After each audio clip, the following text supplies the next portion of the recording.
wassalamu ala asrafil anbiya'i wal mursalin wa ala alihi wa sahbihi ajma'in. Pertama, kita bersyukur kepada Allah Subhanahu wa taala.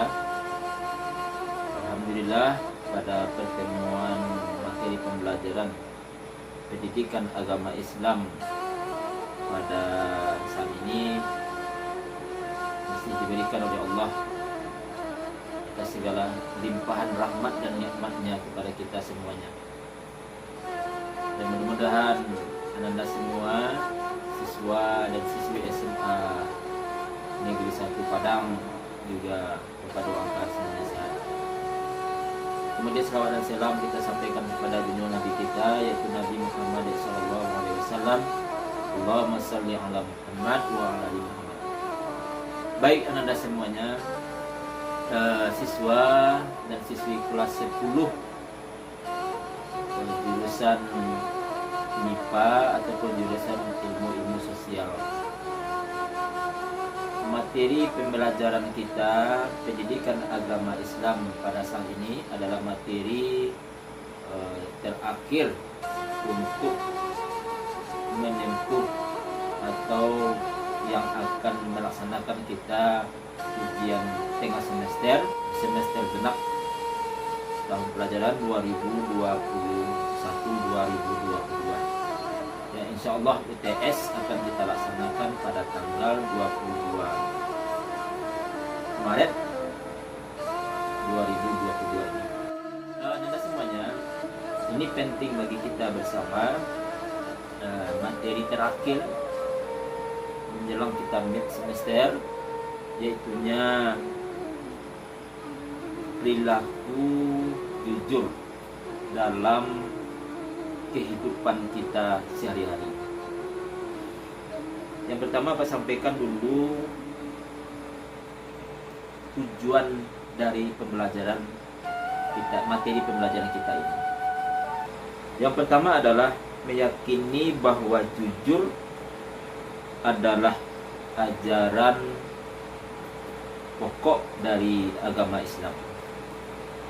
Kemudian yang kedua, menunjukkan perilaku jujur dalam kehidupan kita sehari-hari. Tujuan pembelajaran yang ketiga adalah menganalisis manfaat kejujuran dalam kehidupan sehari-hari. Yang keempat, tujuan pembelajaran kita adalah menyajikan kaitan antara contoh perilaku jujur dalam kehidupan sehari dengan keimanan. Inilah 4 dari tujuan pembelajaran kita pada hari ini. Kemudian anda semuanya, kita masuk yang pertama adalah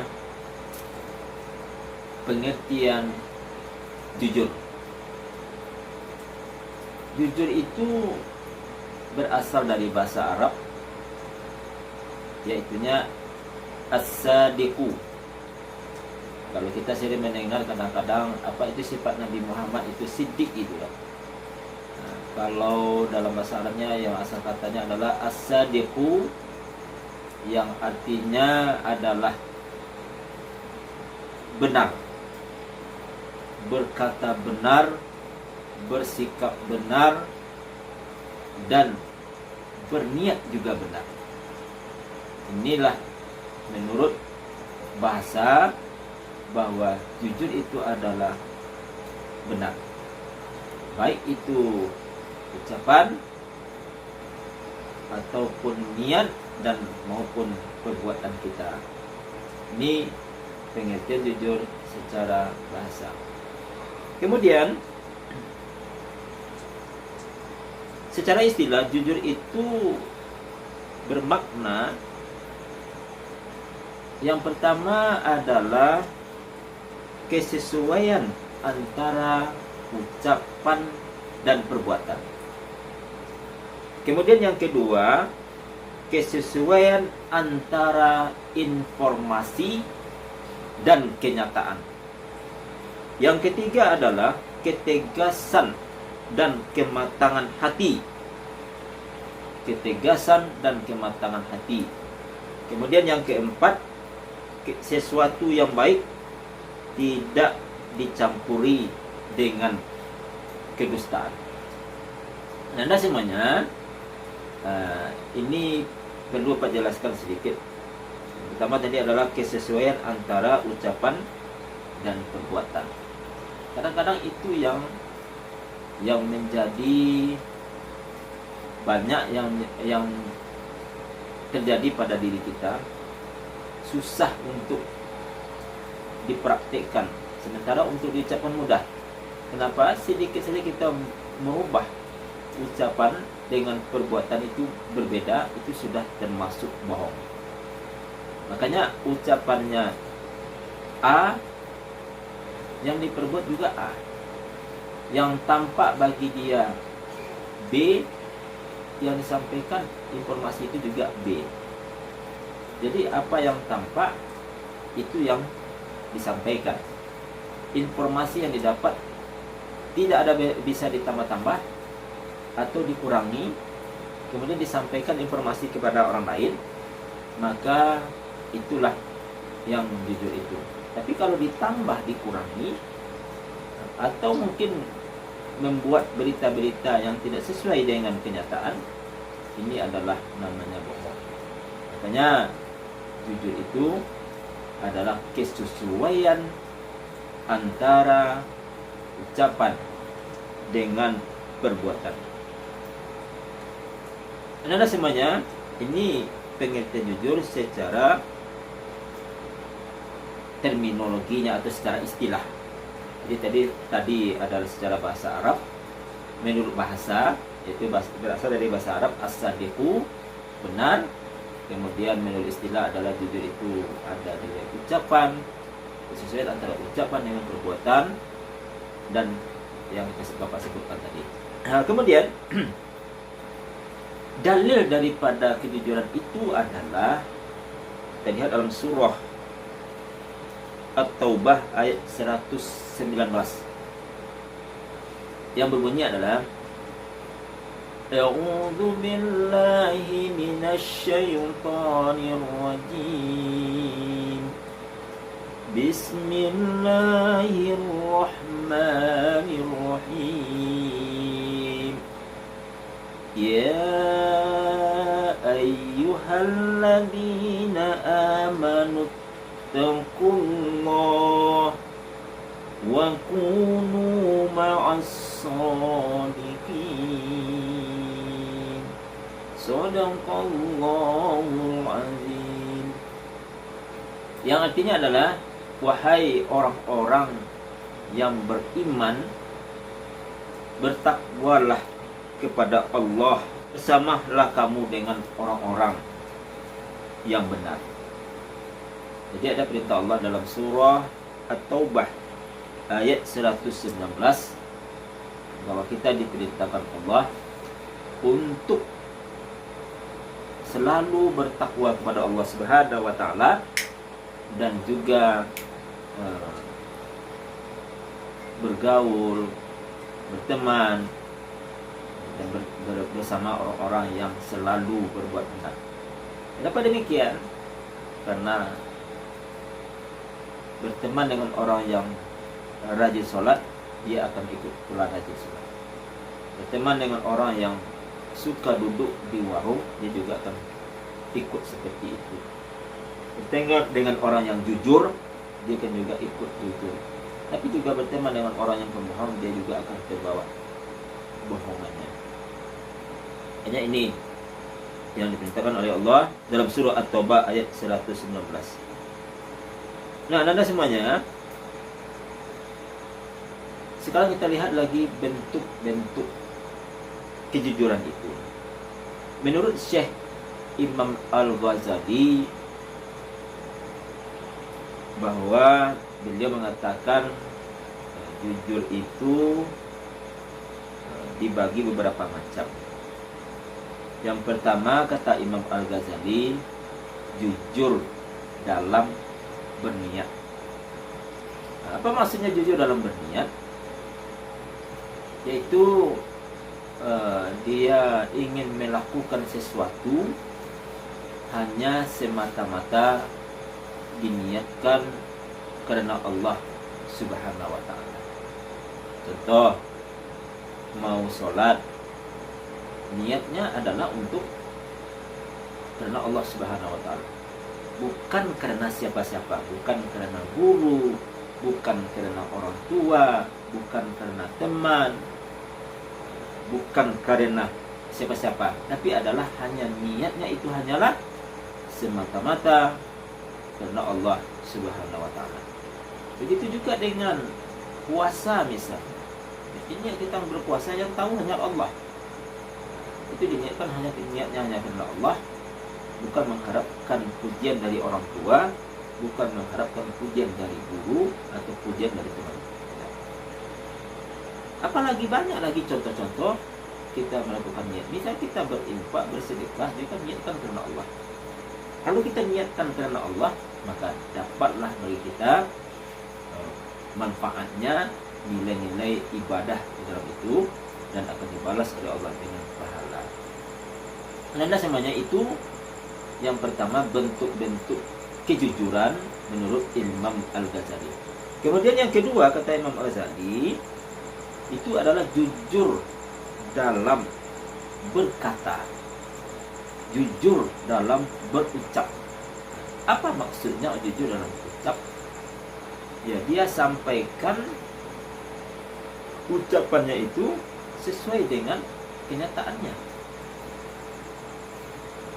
Apapun yang dirasakannya, apapun yang dia lihat, apapun yang dia dengar, kemudian dia sampaikan sesuai antara yang ditampak, yang dilihat, yang dirasakan itu disampaikan kepada orang lain, diinformasikan, diucapkan dengan lidah sesuai dengan apa yang dia lihat, sesuai dengan apa yang dia rasakan.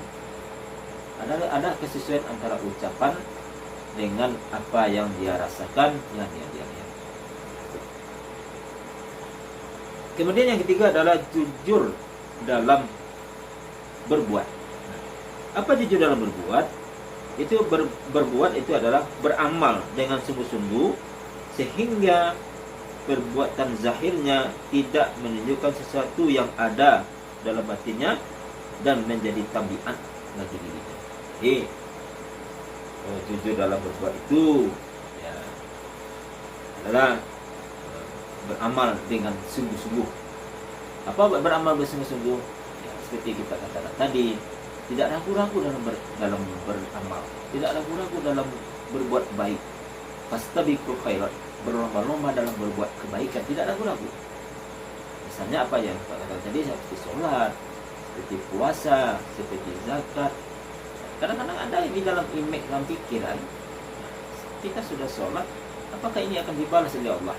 Nah, itu berarti kan ragu-ragu.